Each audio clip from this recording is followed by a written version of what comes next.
Pulivendula MLA Jaganmohan Reddy గారు మాట్లాడుతూ, నేను కోర్టుకు వస్తే నాకు ప్రత్యేక ఏర్పాట్లు చేయాలి, ఇది ప్రభుత్వ యంత్రాంగానికి భారం, నాకు వ్యక్తిగత హాజరు నుంచి మినహాయింపు ఇవ్వండి తప్పనిసరిగా అని భావిస్తా, లేదంటే వీడియో కాన్ఫరెన్స్లో హాజరవుతానని చెప్పేసి అని మాట్లాడుతున్నారు.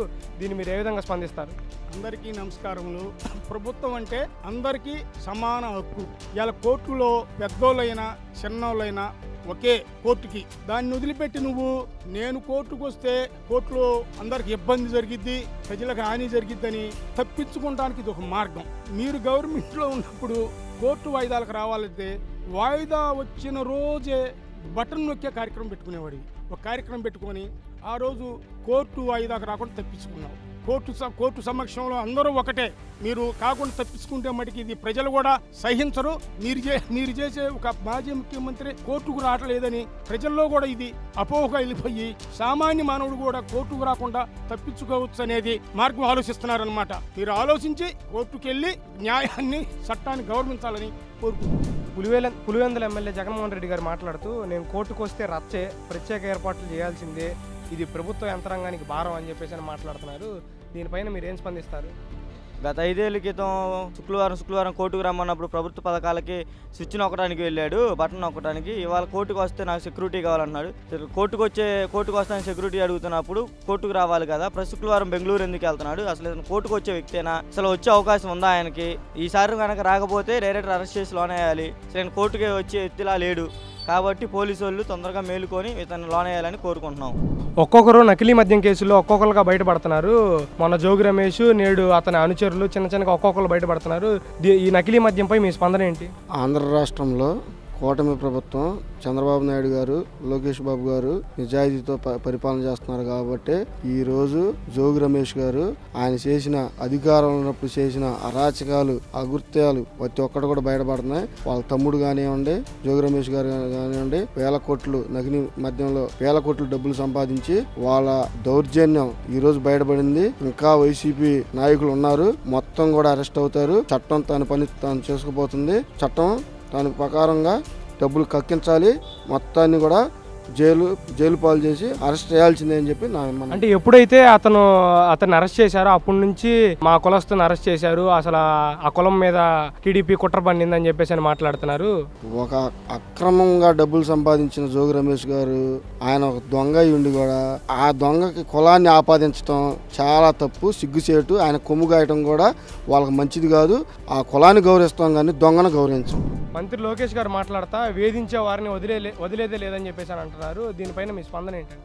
నిజమేనండి. ఆనాడు టీడీపీ వాళ్ళని వైఎస్ఆర్ వాళ్ళు ఎంత ఏదిచ్చారంటే అంత ఏదిచ్చారు. ఆయన గారు మొట్టమొదటిగానే చెప్తుండ్రు లోకేష్ బాబు. ఏం చెప్తున్నాడు? మా టీడీపీ కార్యకర్తలని ఏదిస్తే మేము వదిలిపెట్టమన్నారు. అంతే చేస్తున్నారు లోకేష్ గారు కూడా. తప్పేం లేదు ఇందులో.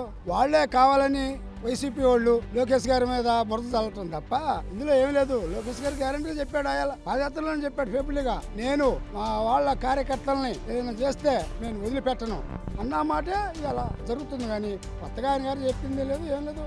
అన్నాడు చెప్పిందే చేస్తాడు లోకేష్ బాబు. చట్ట ప్రకారంగా తీసుకున్నది, చట్టమే తీసుకున్నది, ప్రభుత్వం నడుపు అని చెప్తుండ్రు లోకేష్ బాబు గారు. మరి ఇవాళ వీళ్ళంతా ఏదో లోకేష్ బాబు గారు కావాలి చేస్తాడని కొత్త మాట అండి అన్నీ అని గారు తప్పేం కాదు. మరి అలా నాకు కూడా 4 కేసులు ఉన్నాయి, నాకు కూడా నా మీద కూడా 4 కేసులు పెట్టారు. మేము మాట్లాడిందే లేదు. మాట్లాడి ఏదో పడినాం, కావాలని పోటు కేసులు పెట్టడం. నేను కూడా 20 రోజులు ఉన్నా జైల్లో. లోకేష్ బాబు గారు అయ్యో నా కార్యకర్తలను అన్యాయంగా పెట్టారే జైలులో అని, నేను వదిలిపెట్టనని అలా పాదయాత్ర ఆయన లోకేష్ బాబు గారు తిరిగినప్పుడే చెప్పుకొచ్చారు. అదే జరుగుతుందని ఇవాళ కొత్తగా ఏం కాదు. కొత్తగా ఏం ఎర్రబుక్ అని అనలా. ఆయన చెప్పాడు ఆయన గారు పాదయాత్ర పోయేటప్పుడు ఇది ఎర్రబుక్ నేను తీసుకొని బయలుదేరుతానా, మా కార్యకర్తలను ఏది ఇచ్చారు, నేను వదిలిపెట్టను అన్నాడు. అదే ప్రభుత్వం దాని పని దానే చేసుకుంటూ పోతుంది. నమస్కారం. YCP social media activist Bhaskar రెడ్డికి 14 రోజులు రిమాండ్ చేశారు. దీనిపైన మీ స్పందన ఏంటండి? నా స్పందన అంటే, ఇలా మహిళలపై ఇలా మన ముఖ్యమంత్రి గారు చంద్రబాబు నాయుడు గారు మిస్సెస్ పైన కానీ, మన పవన్ కళ్యాణ్ గారు మిస్సెస్ గారి పైన కానీ, లోకేష్ బాబు గారు మిస్సెస్ పైన కానీ ఇలాంటి మహిళలపై అనాచకమైన మాటలు మాట్లాడటం చాలా బాగాలేదండి. చాలా దురదృష్టకరంగా ఉంది. ఇలాంటి మాటలు వాళ్ళ వైసీపీ ప్రభుత్వంలో అందరూ గుండాల్లాగా మాట్లాడారు. బాగానే మన సీఎం గారి ప్రభుత్వంలో, మన ఈ మంచి ప్రభుత్వంలో అలాంటి మాటలు మాట్లాడితే ఊరుకునేదే లేదండి. అది మంచి పద్ధతే కాదు.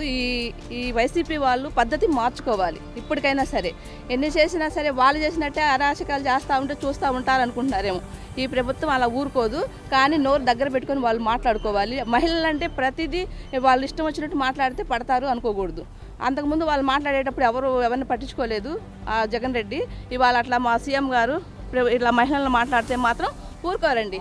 దానికి సంబంధించి వాళ్ళు ఏదో ఒకటి ప్రతిఫలం అనుభవిస్తారు. వాళ్ళకు ప్రతిఫలంగా శిక్ష వేయాల్సిందే అని నా ఉద్దేశం అండి.